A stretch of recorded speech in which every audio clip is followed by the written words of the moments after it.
All right, let's just jump right in. For generations, we've been told the American dream is all about one thing, owning your own home.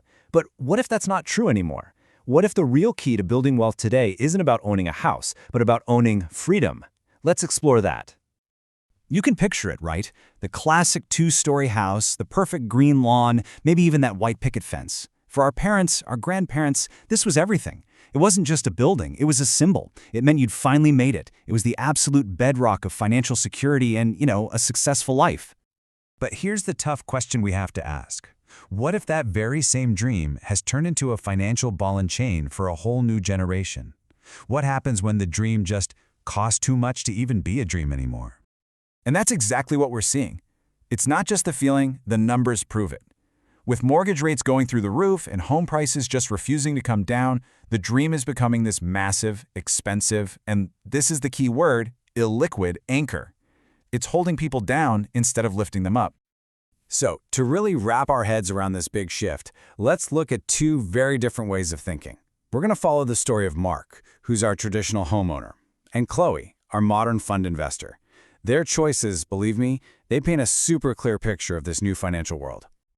So here's where it gets really interesting, because this slide just lays it all out. On one hand, you've got Mark. He's playing the classic game. Buy a house, build that equity. But then you've got Chloe, and she's playing a totally different game. Her goal isn't just wealth, it's liquid wealth, money that can actually move. Her strategy? Rent and invest the difference. So her main assets are things like index funds and ETFs, which is a huge contrast to Mark's big immobile house. We're talking two totally different philosophies on how to get financially secure. Okay, so let's dig into Mark's journey first. He did everything he was supposed to do, right? He bought the house, but what are the hidden costs of being locked into that one big decision? So, on paper, Mark is looking pretty good. He's sitting on $100,000 in home equity. That's a nice big number. But, and this is a huge but, that money isn't in his bank account. It is literally trapped inside the four walls of his house. It's wealth he can look at, but he can't actually use it. And this little table here really breaks down the financial drain. A massive part of Mark's monthly payment isn't building that equity at all. He's just throwing money at property taxes, insurance, and all the stuff that breaks. As you can see, that adds up to something like $1,200 a month that just vanishes. It builds zero wealth. It's just the cost of admission to own the house. And this is that financial trap in action. His money is illiquid, so he can't jump on other good investments. Let's say a fantastic job offer comes up in another city. Well, he's geographically anchored. Moving would cost him a staggering 8 to 10% of his home's value in fees alone. So he ends up house rich but totally cash poor, and has to watch amazing opportunities just float on by. There's actually a way to measure this. It's called the Cost of Non-Fungibility, or CON. It's a formula that calculates the real cost of having your money tied up like this. Basically, you add up all the costs to sell the asset, like realtor fees, and then you add the opportunity cost, which is all the money you could have made if that cash had been invested somewhere else. And for Mark, let's just say that number is painfully high. Okay, so that's Mark's situation. It's kind of grim. Now let's pivot to Chloe and see how her choices create a completely different reality. She decided to rent, and that one move, well, it unlocked this incredible kind of freedom. Chloe's strategy is actually pretty simple, but it is so effective. She rents a place she can easily afford. Then she takes all that cash she would have sunk into a down payment, maintenance, property taxes, and she consistently invests it into liquid assets, like low-cost index funds. Her wealth is always working for her, and crucially, it's always accessible.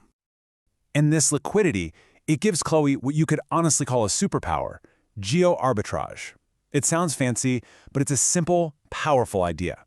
It's the ability to just pick up and move wherever the best economic opportunity is, without getting crushed by the huge costs of selling a house. She can chase the best job, the best salary, or the best cost of living, like tomorrow. And this chart just shows you exactly what that superpower looks like in real life. A great job opens up in another city, and it comes with a 15% raise. For Chloe, it's a no-brainer. She moves, she instantly boosts her income. But for Mark, the cost and the pure hassle of selling his house means he's stuck. He has to say no. And over a lifetime, these kinds of missed chances create this huge gap. Chloe's wealth compounds and grows, while Mark's just stagnates. So Chloe's strategy is obviously pretty powerful. The question is, how can you apply this kind of thinking to your own finances? Well, it really comes down to a whole new financial roadmap, one that's built on 3 pillars of fungibility. Okay, first pillar, maximize your most liquid, tax-advantaged accounts. Think Roth IRAs, HSAs. This is your purest, most powerful capital. Fund these first. Second, you want to optimize for that geo-arbitrage superpower we talked about. Use the savings for maybe renting instead of buying to aggressively invest in liquid things like ETFs. And third, look, if you do have a mortgage, you have to use that debt as a tool, not a trap. The key is to keep a massive cash cushion. We're talking at least 12 months of expenses, so you are never forced to sell at a bad time. That liquidity is your insurance policy. In this quote, man, it just says it all. The new way to measure wealth, the real competitive edge in today's economy, it's totally shifted. It's not about the size of your house anymore. It's about how quickly and efficiently you can move your capital to grab opportunities. That is the new luxury. So the whole point, and the question I really want to leave you with, is this. Take an honest look at your own finances. Is your money actively working for you, moving, ready for that next great opportunity? Or is it just sitting still, locked behind a front door you might not even be able to afford to open?